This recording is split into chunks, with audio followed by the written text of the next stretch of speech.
Hello students.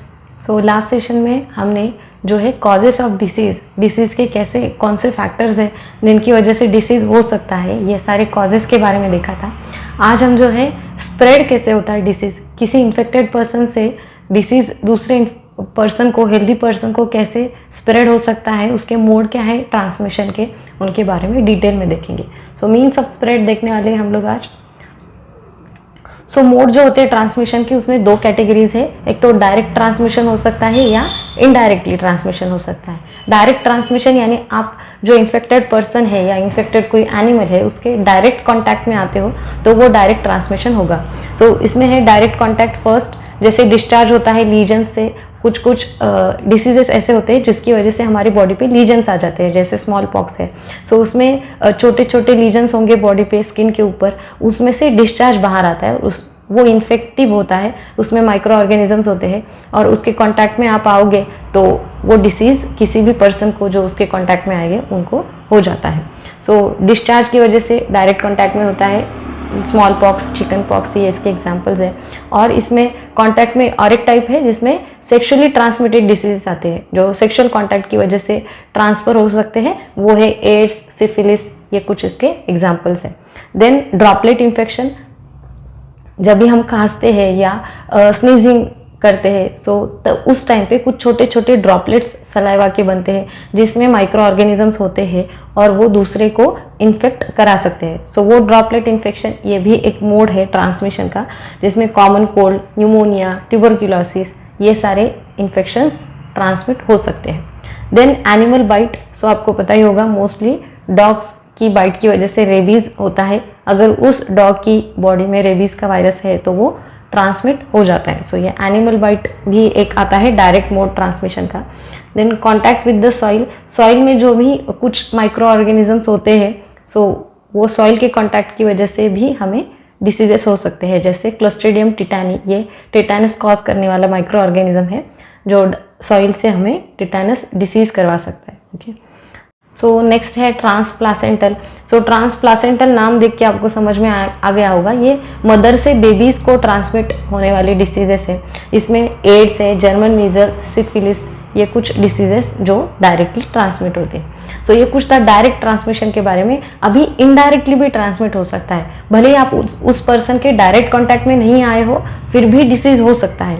वो कैसे होता है इनडायरेक्ट ट्रांसमिशन, वो देखेंगे हम लोग। एक तो एयर से हो सकता है, यानी कुछ इन्फेक्टेड ऑर्गेनिजम्स के फीसेस है, उसमें से एयर में माइक्रो ऑर्गेनिजम्स आ जाते हैं, वो एयर इनहेल करने के बाद भी हमें डिसीज हो सकता है, जैसे एपिडेमिक टाइफस है। देन कंटेमिनेटेड फूड होता है, कंटेमिनेटेड वाटर होता है। कभी कभी हम बीमार हो जाते हैं, पेट में दर्द होता है तो पूछते हैं हमें सब लोग कि क्या हुआ, तो आप बोलते हो कभी कभी कि फूड पॉइजनिंग हो गया होगा, या आपने सुना होगा किसी को बोलते हुए मैंने ना खराब खाना खा लिया था, फूड पॉइजनिंग हो चुका है। वो जो फूड है वो कंटेमिनेटेड है, उसमें इन्फेक्शन है, वो फूड भी इन्फेक्शन कैरी करता है और वो एक वे होता है ट्रांसमिशन का। ओके, कंटेमिनेटेड फूड, वाटर से कॉलेरा, डायरिया, एस्केरियासिस, ये सारे डिसीजेस हो सकते हैं। देन वेक्टर्स होते हैं कुछ जो डिसीज कॉज करने वाला ऑर्गेनिज्म उनकी बॉडी में लेके आते हैं, ऐसे कुछ वेक्टर्स हैं, उनके बारे में हम डिटेल में बाद में देखने वाले हैं। देन फोमाइट बॉर्न डिसीजेस होते हैं। फोमाइट यानी ये ऑब्जेक्ट्स है। ओके, अभी ये लिविंग नहीं है, ये जो नॉन लिविंग ऑब्जेक्ट्स होते हैं उसके ऊपर भी कभी कभी कुछ माइक्रो ऑर्गेनिजम्स, पैथोजेंस प्रेजेंट होते हैं जिनकी वजह से हमें डिसीज हो सकता है, जैसे यूटेंसिल्स, टॉवेल, इसमें कुछ माइक्रो ऑर्गेनिजम्स रहेंगे और वो किसी और पर्सन ने यूज़ किया है और हम वही चीज़ यूज़ कर रहे हैं, तो तब हमें इन्फेक्शन ट्रांसमिट हो सकता है। वेक्टर्स के बारे में देखना है हमें डिटेल में। अलग अलग वेक्टर्स है जो अलग अलग माइक्रो ऑर्गेनिजम्स कैरी करते हैं, इनकी बॉडी में माइक्रो ऑर्गेनिज्म की साइकिल चलती है। ओके, माइक्रो ऑर्गेनिज्म इनकी बॉडी में सर्वाइव करते हैं, कभी कभी मल्टीप्लाई होते हैं। जब ये सारे वेक्टर्स हमें बाइट करते हैं तो हमारी ब्लड में वो माइक्रो ऑर्गेनिज्म आ जाता है। ओके, और हमें डिसीज कॉज करवाता है। जैसे वेक्टर्स हैं मॉस्किटो में फीमेल एनाफिलस मॉस्किटो के बारे में आपने सुना ही होगा, जो मलेरिया कॉज करवाती है। देन क्यूलेक्स मॉस्किटो है, ये फिलारियासिस या एलिफेंटियासिस भी बोला जाता है इस डिसीज को, जिसमें एलिफेंट फुट हो जाता है, लिम्फेटिक सिस्टम पे अटैक करता है ये डिसीज। देन एडिस मॉस्किटो है, सो एडिस मॉस्किटो की वजह से डेंगू या येलो फीवर ये डिसीज़ ट्रांसमिट होते हैं। फ्लाइज भी ट्रांसमिट करते हैं डिसीजेस, क्योंकि वो एक जगह से दूसरी जगह पे कंटिन्यू मूव होते हैं और उनकी बॉडी पे फिर माइक्रो ऑर्गेनिजम्स अटैच हो जाते हैं। जैसे हाउस फ्लाई है, वो टाइफॉइड, डायरिया, ये सारे डिसीजेस ट्रांसमिट करती है। सैंड फ्लाई जो है काला आजार ट्रांसमिट करती है। देन रैट फ्लिया जो है ये ब्यूबोनिक प्लेग के ट्रांसमिशन में रोल प्ले करती है। सो ये कुछ थे वेक्टर बॉर्न डिसीजेस। अभी जो है आगे हमें देखना है कि जो मैनिफेस्टेशंस आते हैं किसी भी डिसीज़ के, सो किस तरीके के मैनिफेस्टेशन हो सकते हैं। हर डिसीज़ में सेम सिम्टम्स तो नहीं आते हैं, सेम साइंस तो नहीं दिखाई देते।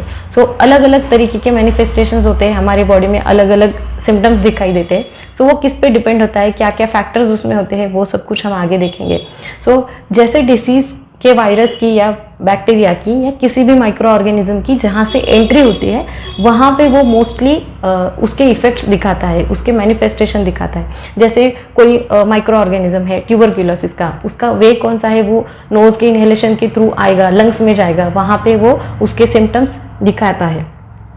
Okay, so point of entry यहाँ पे मैटर करती है, राइट। जैसे नोज से आने वाले जो मोस्टली लंग्स में इन्फेक्शन कराएंगे, ये ट्यूबरक्यूलोसिस के बारे में हमने अभी देखा। और कुछ जो है वो माउथ से आते हैं, राइट। सो माउथ से आके वो गट लाइनिंग में जाएंगे, जैसे टाइफाइड का है, सो ये माउथ से एंट्री होने के बाद गट लाइनिंग में जाएगा और गैस्ट्रोइंटेस्टाइनल ट्रैक्ट का इन्फेक्शन कराएगा। तो सिम्टम्स क्या आएंगे तब, डायरिया, नॉशिया, वोमिटिंग, ये सारे सिम्टम्स आएंगे। सो पॉइंट ऑफ एंट्री पे डिपेंडेंट होता है कुछ, पर ये हमेशा ज़रूरी नहीं है। जैसे कभी कभी जो है कुछ कुछ ऑर्गेनिजम्स में पॉइंट ऑफ एंट्री अलग होती है पर सिम्टम्स अलग दिखाई देते हैं। जैसे मलेरिया है, ओके। सो मलेरिया जो है हमें मॉस्किटो की बाइट की वजह से होगा, ब्लड में ऐड हो जाएगा और वो अटैक करता है लीवर पे। सो लीवर के मैनिफेस्टेशंस तब हमें दिखाई देते हैं, ओके। और लीवर और रेड ब्लड सेल्स में वो जाता है और उसके इफेक्ट्स वहाँ पे होने के बाद उन ऑर्गन से रिलेटेड मैनिफेस्टेशन दिखाई देते हैं। सो ये क्या है, टारगेट ऑर्गन, जो उनका टारगेट ऑर्गन है जहाँ पे उन्होंने अटैक किया है, उसके हिसाब से भी कभी कभी सिम्टम्स दिखाई देते हैं। जैसे HIV है, ओके। सो HIV का स्प्रेड सेक्सुअल कॉन्टैक्ट से मोस्टली होता है, बट हमेशा सेक्सुअल सिम्टम्स नहीं दिखाई देते हैं, बाकी के बॉडी पे उसका पूरा इफेक्ट होता है। सो वो सिम्टम्स दिखाई देते हैं। सो ये टारगेट ऑर्गन से रिलेटेड है, ओके। कभी कभी जो है वायरस जो जापानीज एन्सेफेलाइटिस या ब्रेन फीवर कॉज करता है, वो मॉस्किटो की बाइट की वजह से होगा, बट वो ब्रेन को इन्फेक्ट करेगा। सो ब्रेन को इन्फेक्ट करेगा तो उस तरीके के सिम्टम्स दिखाई देंगे, क्योंकि उसका टारगेट ऑर्गन ब्रेन है। मोस्टली हमारे जो साइंस एंड सिम्टम्स हमें दिखाई देंगे बॉडी में, वो सारे टारगेट ऑर्गन पे डिपेंडेंट होंगे। जैसे मोस्टली लंग्स का होता है तो हमें कफ और ब्रीथलेसनेस ये सिम्टम्स आते हैं। लीवर टारगेट हो गई तो जॉन्डिस हो जाएगा। ब्रेन अगर टारगेटेड है तो हेडेक होगा, वॉमिटिंग, फिट्स, अनकॉन्शियसनेस, ये सारी चीज़ें दिखाई देगी, ओके। सो ये जो है टारगेट ऑर्गन पे डिपेंडेंट है। देन इसमें और एक आता है कि कुछ सिम्टम्स ऐसे होते हैं जो टारगेट ऑर्गन से रिलेटेड नहीं होते, कुछ जनरलाइज सिम्टम्स आते हैं, जैसे फीवर हो गया, कुछ हेडेक है, वीकनेस है बॉडी में। सो ये जनरलाइज सिम्टम्स कैसे आते हैं, ये इम्यूनिटी रिस्पॉन्स पे डिपेंडेंट है। जब हमारी इम्यूनिटी फाइट करती है किसी माइक्रो ऑर्गेनिज्म के साथ, तब ये जनरलाइज रिस्पॉन्स आता है, जिसको हम बोलते हैं इन्फ्लेमेशन, ओके। सो ये एक्टिव इम्यूनिटी सिस्टम काम करती है तो इन्फ्लेमेशन का ये रिस्पॉन्स आता है, राइट। सो तो कुछ ऐसे ऑर्गेनिजम्स भी होते हैं जो डायरेक्टली इम्यूनिटी सिस्टम पे अटैक करते हैं, जैसे है HIV virus, human immunodeficiency virus, जो एड्स कॉज करवाता है। सो इसमें वो वायरस से हमें कम तकलीफ है, बट वो इम्यूनिटी सिस्टम पे अटैक करता है, इम्यूनिटी सिस्टम का पूरा फंक्शन डिस्टर्ब हो जाता है। इसीलिए छोटे छोटे इन्फेक्शन भी हमें बहुत बड़ा इफेक्ट देते हैं। जैसे यहाँ पे जो है छोटा स्मॉल कोल्ड भी रहेगा तो उसका मतलब न्यूमोनिया हो जाएगा उस पेशेंट को, क्योंकि उसकी इम्यूनिटी प्रॉपरली फाइट नहीं कर पा रही।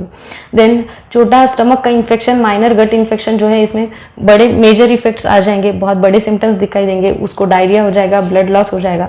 सो उस इंसान की जो है तबीयत खराब होती है, उसको डिसीज होता है बाकी माइक्रो ऑर्गेनिजम्स की वजह से, ओके।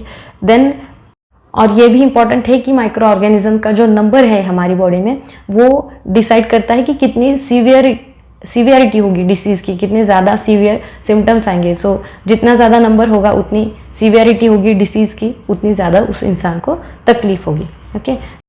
देन नेक्स्ट आता है principles of treatment. So principles of treatment के बारे में हम नेक्स्ट सेशन में देखने वाले हैं। आज हमने मोड ऑफ ट्रांसमिशन और डिसीजेस के टिश्यूज़ या हमारी बॉडी के ऊपर कैसे मैनिफेस्टेशंस आते हैं वो पार्ट देखा हुआ है। ओके, सो वीडियो पसंद आई होगी तो प्लीज़ लाइक कीजिए और आपके फ्रेंड्स के साथ शेयर कीजिए। Thank you.